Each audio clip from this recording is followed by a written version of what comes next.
So I saw this, I believe yesterday or earlier today. I forgot. So the fact this is new. This is a new comic. Yeah, So yeah. we all know that the cast the cast of the person who was in Meet the Millers. I don't even know his name. To be Adam Warlock. That guy got super jacked, right? He's like that little kid. He's like, what? You know, he became a meme. And all of a sudden, since Adam Warlock is actually a thing, in my opinion, they brought in the MCU. They should have brought him Adam Warlock way Way maybe even back. like, yeah, like maybe even like mention of him in phase 2, right? Like they probably should have mentioned him in phase 2, is because if they did, you would have Adam Warlock fighting against, like, he would have been the mastermind behind like Thanos's like defeat, and which is what the comic books would have been, right? Because Adam Warlock was like the reason why they would defeat Thanos. But I guess they have a female Thanos now. But maybe this has always been the thing. I heard that this character was actually a thing for a while now. But like, of course, you got to have the female. I think her name was like Eve or something. Yeah, Eve Warlock. Like, of course, Adam Warlock's supposed to be like super super strong. He's the only one other than Thanos that's actually able to control the Infinity Gauntlet, like with the gems in it. I So see. Okay. so let's go ahead and read this. Marvel Comics, to seemingly change Adam Warlock's origin, introduce Eve Warlock, who is stronger, faster, and smarter. Of course, you have to have that, because if you don't, then why create a female? Because these powerful females have to be a lot stronger than the original. You just have to do it, because if not, then it's not going to be fair, right? You sort of have you already have what's it called, during the Oscars. I think the nominations, there was like no female directors that were nominated. Everyone's all pissed off, right? And just like, it's like, make good movies. Right? Just make good movies. People will come, and then these people say, "Oh, how dare you? Don't put no diversity and stuff." They get super upset, right? Marvel Comics announced that they will seemingly change Adam Warlock's origin in an upcoming solo series titled Warlock Rebirth. For those who are unfamiliar with Adam Warlock's origin, the character was first introduced in Fantastic Four Volume 66. In that first appearance, it's revealed he is the creation of a group of human scientists operating out of a place called the Citadel of Science. Oh, sorry. This group aims to create a new race of a breed of living beings that could control in order to conquer mankind. Their initial results were a success with the creation of him, who would later be known as Adam Warlock. However, the scientists failed to implement their control mechanism and contain the sheer power invested in Adam Warlock. So this is the comic book page. I think this is how he looked like originally. Warlock revolts against his creators after knowing about their evil intentions. He then harnesses enough energy to leave the planet Earth, and by doing so, he destroys the Citadel of Science and the scientists that built it. Right. Hey, let's go and continue. After leaving Earth, Warlock would eventually get caught in the Watcher's space trap and return to the cocoon, which gave him life. Yeah, which is that I think the cocoon was mentioned in Guardians of the Galaxy 2. I think it's at the end, the golden lady. Like, that's what I remember too. She's like, I shall call him Mini-Me. But let's go and continue. Sorry. The Watcher would, in Thor 165, that's when he goes back into the cocoon. Upon awaking on Earth, Warlock encounters Thor, Sif, and Balder. He notes that he is lonely and wishes to find a mate and chooses Sif. A battle breaks out when Warlock sends both Thor and Balder flying while declaring, "Sif must be mine. There are none who opposes me." Thor will eventually gain the upper hand on Warlock by tapping into the warrior madness. The increased fury would force Warlock to return to his cocoon and shoot off into space, leaving Sif behind.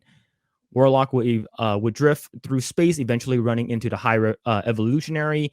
After the High Evolutionary's plan to create a counter-Earth is usurped by his previous creation, Man-Beast, Warlock volunteers to serve the humans that the High Evolutionary created in order to prevent the High Evolutionary from destroying the entirety of the counter-Earth.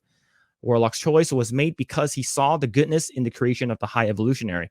The High Evolutionary not only acquiesced it, but provided Warlock with the Soul Gem before he sent him down to counter-Earth. In a blog post providing details about the new series, Marvel noted that the series is from Ron Mars and Ron Lim. Will reveal a never-before-seen chapter of Adam Warlock's fascinating origin. This never before seen chapter will introduce a character named Eve Warlock, who is described as someone stronger, faster, and smarter than Adam himself, on top of being superior to Adam Warlock in what appears to be in every way. She will also strip Adam of all of his power, starting the soul gem. Yikes.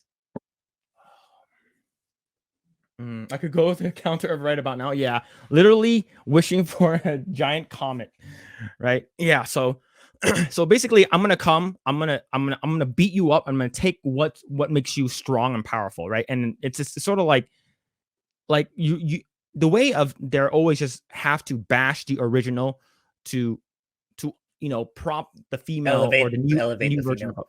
Yeah. And is there a way for them not to do this? I'm pretty sure just writing good characters, right? Writing good characters. The character learns from their mistakes. That's not like a freaking like a Mary Sue right off the bat. Learns from her mistakes, and then eventually takes the mantle. I think that's a better sort of just like give it time to develop until like from stage 1, they let the character grow and learn from their mistakes, eventually taking up the mantle of that character. If you really want to go that way, that's fine with me. Not this sudden insert that, oh, I'm better than you in everything, so get the fuck out. Yeah, I'm not a fan of that. Yep. Interestingly, this isn't the first time Marvel Comics has done something like this. Back in the Incredible Hulk annual number 6, it is revealed that Warlock didn't actually kill the scientists. Rather, they were banished into another dimension, survived, and continued their mission by creating a new being. Sorry. The scientists recruit Doctor Strange for their project to perform a neurological procedure that will bring this new being under their control, unlike the failed attempt with Adam Warlock. The procedure proceeds as Morlock, and his fellow scientists wanted a new cocoon. A new cocoon gives birth to a being called the Paragon. After an epic battle with Doctor Strange and the Hulk, who was on a hunt for Doctor Strange, Paragon reveals he had previously learned about Warlock and knew the scientists' evil intentions. He found a way to subvert their control mechanisms and transform into an energy being. He then proceeds to destroy the base known as the Beehive before retreating back into his cocoon. The cocoon would eventually be discovered in New York City and dragged out of the water. Upon being dragged out of the water, an energy being bursts forth and proceeds to locate the Thing and Alicia Masters. Upon locating the duo, they were enjoying some adult beverages by candlelight. The being reveals itself to be her. So they've done this before, right? So the thing is, I don't know. Did they actually? Was she actually like originally extremely a lot stronger than Adam Warlock already? Like, we're not even sure. Yeah. Her only flaw is that she's too perfect. Yeah, that's the only weakness. Yeah, she's too good. She's too good. Like that character in Blood Origin. Yeah, I snorted. Shit. It's like how good are you with those cleavers? I'm too good. Yeah, it's not possible because these people don't ever get consequences. They self-insert that into all the characters now. Yeah, absolutely. It's like didn't like one of the writers like that made like that stupid like I was a New Mutants or some shit like that. It was a super new one that like it was like Snowflake and Safe Space like the writer self-inserted herself. Oh, it was. Yeah, it was actually one of the movies I was looking forward to, but I just forgot about it. So it's not good. It's a terrible movie. It was either New Mutants or yeah, it's like, it was like that's where Arya Stark was, right? It stars Arya Stark in it. It's like the New Mutants. Yeah, it's like that one. Yeah, Arya Stark. An X-Men take, but for the horror genre. I thought it was interesting, but turns out, I think okay, got it. I think the author thing was either a self-insert for Marvel or DC, because I also remember they did some weird DC crap that like they self-insert their own characters. I'm just gonna because I look like this frumpy looking thing that looks like Edna Mode, but like she ate like another Edna Mode, and it's just like, oh, I'm gonna make that character look exactly like me. It's like it's just like you're self-inserting yourself into it, which a lot of people do it in the creative industry, but like it's sometimes it's like it's avert is like obviously just like, okay, that's totally you. No idea. New Marvel scares me. I only know of the wheelchair trans Spider-Man or the pregnant Spider. The pregnant Spider-Man is legit to rival pregnant Joker. Mm, that makes okay. Marvel That makes a lot of Marvel sense needs to now. compete. Marvel Yeah, needs to right, compete. right. Whenever DC makes something, Marvel has to like make their own, or vice versa, Mhm. right? It's like, oh, we made Namor, the Submariner, and then DC's like, oh yeah, we're gonna make Aquaman, right? And it's like, oh, we're gonna make Batman, and Marvel's like, oh, we're gonna make Man Bat. But yes, yeah. So a pregnant Joker, we need pregnant. Get me pregnant Spider-Man. J. Jonah Yeah, Jameson, give me Spider-Man, but he has to be pregnant. No, I erased yeah. pregnant Joker from my mind. Oh, What, yeah, that was so yeah, bad. yeah. When I first heard of it too, I had the same reaction as everyone else, like the same reaction as Ryan or everyone else who covered it, like Melanie. Like this has to be a joke, right? This has to be someone trolling. But then when they dug deeper, it's legit. It's for reals. Someone Yeah. in the whole chain of command on DC is like, yeah, this is an excellent idea. Go for it. It's like how how did that happen?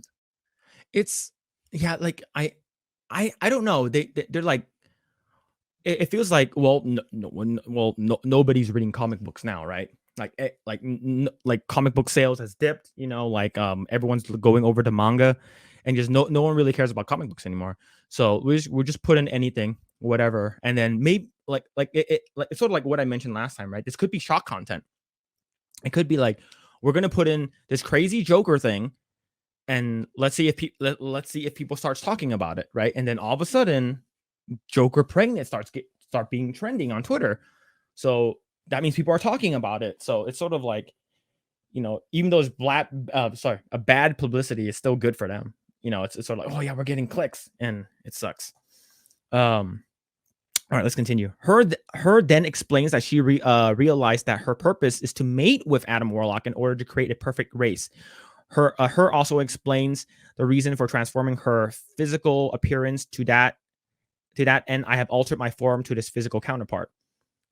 See, her will eventually travel to with Moondragon, Alicia Masters, and Ben Grimm to counter Earth, where she discovers the grave of Adam Warlock. Using her ability, she's able to resurrect Warlock's physical form, but fails to have returned his soul to his body. I do like these old Yeah, comics. this looks like a concept that's been a while, judging by that artwork. Yeah, So I it's been, yeah, this story's been quite a while before woke became a big thing. yeah, At least that's how I see it. yeah. This one's more like nowadays. The Yeah, character would this take one looks modern. Yeah. The character would then take on a number of names throughout Marvel's history, including Aisha and the most recently Kismet. It's unclear if her will be revealed to be Eve Warlock, or Eve Warlock is a completely new character that will change Adam Warlock's origin. One assumes these questions will be answered in Warlock's Rebirth's first issue, which is expected to debut in April. One thing that does appear to be clear is that the character will have some kind of relationship with the High Evolutionary, as he is depicted in the interior art. So it's right over here. So what most likely what's going to happen is she's basically going to be the new Adam Warlock, Mhm. right? Like it's sort of like when we mentioned every single Marvel character right now has a female counterpart, has a Yes. female version, right? You have Riri Williams, the new Iron Man. You have female Loki. You have She-Hulk. Well, She-Hulk's create, maybe you like it or not, right? There's everything has to have a female version now, and it's it's most of the time is done very poorly, right? It's sort of like when I first heard, I remember in 2015, 2016, when I first heard that, oh, they're making female Thor. I'm like, huh? Is she called female Thor? It's like, no, she's basically gonna be Thor because she has the power of Thor, so she's gonna be called Thor now. I was like, no, Thor is Thor. And that's why Jane Thor is called Jane Thor, right? It's or Almighty Thor and stuff like that. It's like, no, it's like we don't need that. Who asked for this? And then it's like, the reason why Jane Thor was able to have she becomes Thor is because she has cancer. So Thor gives her the ability to become, the Almighty Thor, so she doesn't die. so he becomes like a side character. So he becomes a side character, and pretty much, I'm like, this is stupid, right? It's a smart marketing strategy. It's ridiculous and now viral. True, right? The Christian God about the super plagiarism. Yep. Yeah. So it's I I I don't know. How do you feel about this? It's just I get so upset whenever I'm like, oh, here we go again. Here I'm Yeah, pretty sure, like, since this is announced, I'm pretty sure within a couple of years this character will be in my game, the game that I'm working on. And yeah, probably. yeah, And yeah, what go I'm ahead, not go ahead. sure what they have plans for Adam Warlock. Are they gonna make it a series out of it or a movie? So it's likely gonna be Thor: Love and Thunder kind of style. That's what I'm thinking. They're gonna Um, insert her in one of these movies or in one of those TV series. But I don't know their plans for this character for Adam Warlock. so for Adam Warlock, he's going to be in Guardians 3, Volume 3, for I sure. see. He's going to be in Okay. Guardian. I haven't seen the trailer, but I do know that he's going to be in Guardians Volume 3. We do know that he is going to be a good guy. He's probably going to play a big part. And we already heard what's it called again? I think Kevin Feige, he did like a podcast or something like that a couple of days ago. And like, I guess there's a bunch of stuff that's coming up down the pipe. Here's like phase 17 or something like that. Here's all these other characters, and and it's just like I didn't mention to you, like I'm having superhero fatigue. And of course, in his I think I was listening to Gary Nerdrotics. He made a video about it, I think yesterday or today, and I was listening to it, and I was listening to Kevin Feige talk, and then he was like, it's not, it's like, no, we're not having superhero It's not fatigue. fatigue. It's not. Yeah. Yeah, it's not a fatigue. It's actually more of like, it's like, and he compares himself, or the Marvel franchise, to like Gone with the Wind, and which is like, oh, well, that's from a book, and then and then they made that into a movie, and it became like a big thing, and that we have a lot of stories to tell. And I think it's either someone from Geeks and Gamers, or I think Neurotic said it. It's like, yes, we actually don't have superhero fatigue. We have a fatigue of bad writing, Yeah. right? Yeah. And I'm I'm pretty just sure like, it's Gary. I'm like, yeah, that's actually true. Is because, like, look, when, like, because I think I started having superhero fatigue, or just like, now come to think of it, I've been having fatigue with just shitty movies, and not respecting the source material. I think the first movie that I actually felt like this is a good movie, that's a superhero movie, was Batman, the Batman with Robert Pattinson. Yeah, it's okay. Um, It's okay. I'm not a big fan of how Robert Pattinson looks without the cowl, without his bat suit. But overall, I think the movie was entertaining. Um, yeah, they are gonna make a spinoff with the Penguin, but like, I think overall it was entertaining. I think it was a little long, in my opinion, but I thought it Kind was of. entertaining. I'm like, okay, this is different. I do like this. It's dark, gritty. I think Robert Pattinson's doing a good job, even though I wish he freaking bulked up and stopped freaking being a little pussy Yeah. about, oh, Yeah. I got to gain weight, this all like, oh, because he's, Yeah. I was I didn't like that either. I don't like yeah, when he I was. was yeah, sorry. Go ahead. Yeah, I was gonna just double down on your point. Like when I saw these articles, him making excuses why he doesn't want to bulk up, it's like, that's Batman, man. Batman is definitely beefed up so he can fight crime. So Yeah. other than that, you're just a regular dude if you don't do that. At least that's what I think. Yeah, like, I remember I was I was listening to a workout video with Henry Cavill, and he was talking about Witcher season 2, and like his workout that he had to do, right? It's not because Henry Cavill, when I first saw Henry Cavill, he was in what? I think it was like 300, like the prequel or something like that. I forgot which one it was. He wasn't like super buff, right? He was Yeah, like, yeah. you could tell he was muscular, but he wasn't like how he is now. He was like pretty.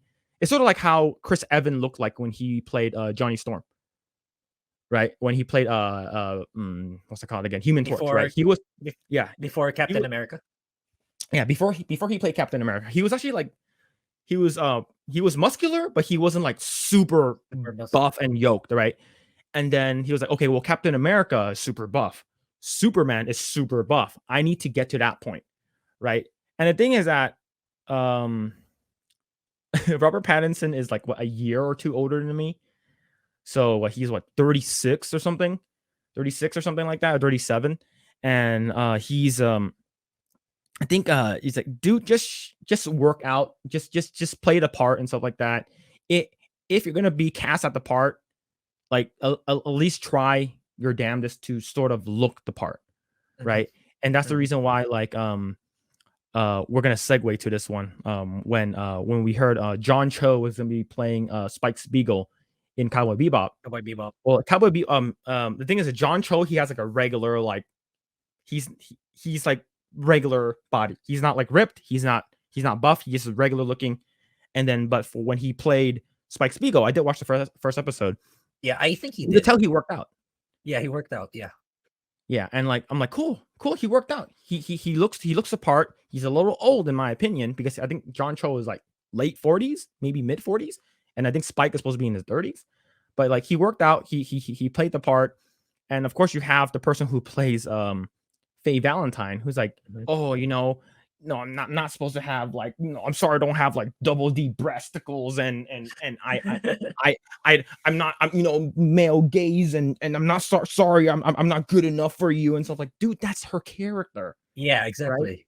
Like the I mean, reason I haven't watched the anime or the movie, but I know that I've seen comments that that's really her character. If that's really her character, then you have to play the part. You need to watch the anime now. You need to watch it like yesterday. You need to watch it like yesterday. Yeah. The anime is so good. Thanks for checking out this segment of the Project Eggroll podcast. If you like what we do here, please like, share, subscribe, hit the notification bell, and you will know next time when we go live. We do go live every Saturday at 8 p.m. Once again, we are just getting started. Tons of more video to come. Thanks, and we'll see you guys next time.